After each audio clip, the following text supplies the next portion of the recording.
we live? No. Hey! Guys, quiet in the room, please. We are apparently live once again. We've probably got no audience. We're probably talking to nobody. We're talking into the ether right now, but anyway. So, for anyone who has hung around and stayed with us, apologies. Apparently the battery died on the previous camera. We have another one plugged in now. So we're just going to... We do not have another 2 hours worth of battery.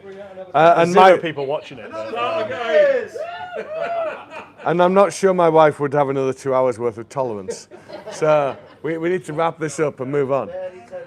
So if we can quickly conclude where we were trying to get to, which was upcoming highlights. So I've said I was really looking forward to this peach iced tea sour that our head brewer Tom is going to do. Is there anything, a beer coming up that you've already done that? You said espresso Patronum. So returning next year, what are you really excited about? Kirsch Russell. Obviously, Kirsch Russell's is coming back.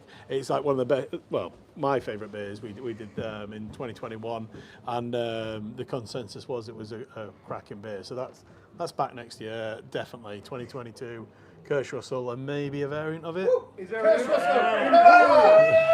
Well. We have a barrel aged Kirsch Russell. Are you by any chance called Bill? Yeah, that's me. Yeah. Bill, because I'm just going to say, we've had a question here that says, can we have a barrel-aged Kirsch Russell from Bill? 36 if you like. Bill, no. Right.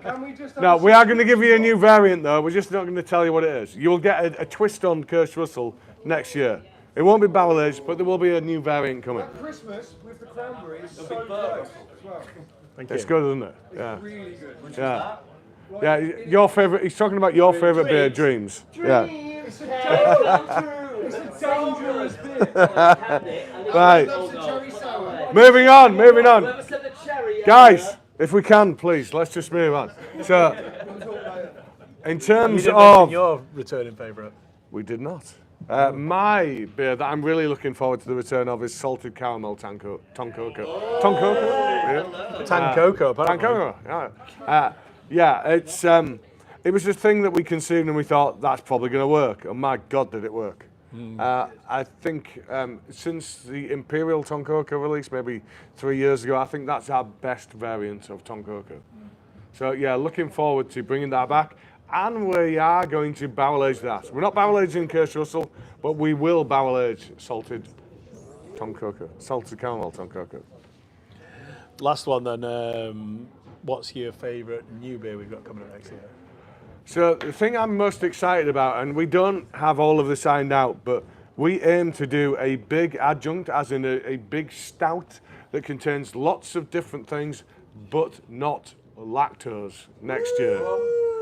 So we're going to try and do what you might call a more inclusive big pastry stout next year. So my favourite, or the thing I'm most looking forward to next year is a sessionable nitro stout. So think of, someone might have mentioned Guinness earlier, but yeah, you're like 4 to 5% really easy drinking stout, but a nitro version. I'm quite excited about that. Well, the guys who are doing it really well in the UK at the minute, I would have to say, our friends down at Anspach in Aberdeen. They brought out the London Black. London Black, really, my really God, good. that's a good beer. It's a really good beer. So something like that. Consider nitro dose in your actual stout. So we've got a lot of nitrous oxide. We like Masquerade and Bristol do that. The guy who runs our canning line has just asked me if we've considered the £30,000 upgrade that allows us to add liquid nitrogen directly into our cans. No. Well, we considered it. Yeah. That consideration lasted approximately 5 seconds. Mainly because Lee mentioned earlier that nitrogen cheap. Well, that's cool. Someone in the audience just mentioned about getting us nitrogen cheap. We'll definitely follow up with that. But Lee mentioned it earlier. One of the big appeals about our canning line is it's actually counter pressure, which means that whatever we do in the tank the beer's in, once it goes into the package, it won't change. Yeah. So if we can nitrogenate, like Lee said, the beer in the tank, which is why we might talk to you later about nitrogen, we can then make sure that makes its way into the final packaged beer. You can nitro dose, which means it drops liquid nitrogen into the beer, but that's what you're usually, so companies who make cold brew coffee and things like that. So what it does is if you ever try to can can water, which we do sometimes because for photos and stuff, what you'll find is you pick the can up, it squidges afterwards because there's no gas in there to push the can out. Liquid nitrogen, what it does, you drop it in and it basically, I don't know how many times, I think it's like 30 times its original volume. So you drop liquid nitrogen in and it just pushes out. So all of a sudden you've got a flat product that then the can feels like a good product to sell. It's not about the actual quality of the product. The quality of the product would be good anyway, but you pick up a squidgy can, you think there's something wrong with it. The liquid nitrogen does that. So it also then helps if you've got a nitrogen product, you drop liquid nitrogen in it as well. You've got a very taut product that then tastes of what it's supposed to. This is feeling like proper role reversal here. Yeah, well, you're like doing the geek out science bit. someone said, can we spend a shit ton of money on a canning line? I'm like, I have to do some research. And then when he said that we could do, when he said we could do nitrogen, and I was like, well.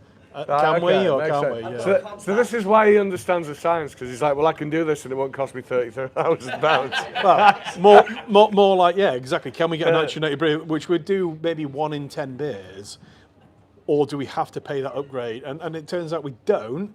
But would that upgrade be great? Yeah, it would be. And even if you're not even doing nitrogen beers, it's a great upgrade to make sure that you minimise your dissolved oxygen even more, because you drop that liquid nitrogen in and it pushes any tiny residual oxygen we would get in our beer, it pushes that out.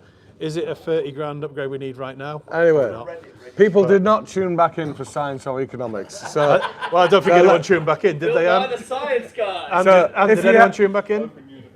If you have tuned back in, that is the end. We did finally get there. Sorry about the loss of battery power. So thanks for persevering with us and coming back. So as always, we've enjoyed doing this for you guys.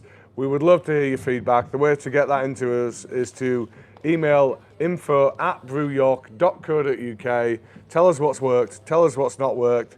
We hope to see you next time. Next time will be the 10th of December. See you then. Well, we could Cheers, do it. guys.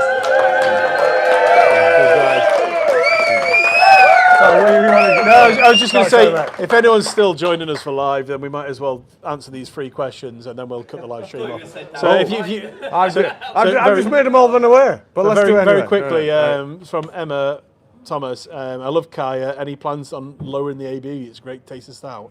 No way. Kaya's already low ABV. 5.3? It's about 5% is low for us, I'm afraid. So there's no point. There's no way we're going lower than that. But we will do a lower ABV stout next year, because we're looking at ways that we could do a low stroke no ABV. So something that's technically alcohol free, but we're not going to ever release that to the market until we're happy with it. That might happen. This is feeling like the podcast extra now. Yeah, exactly.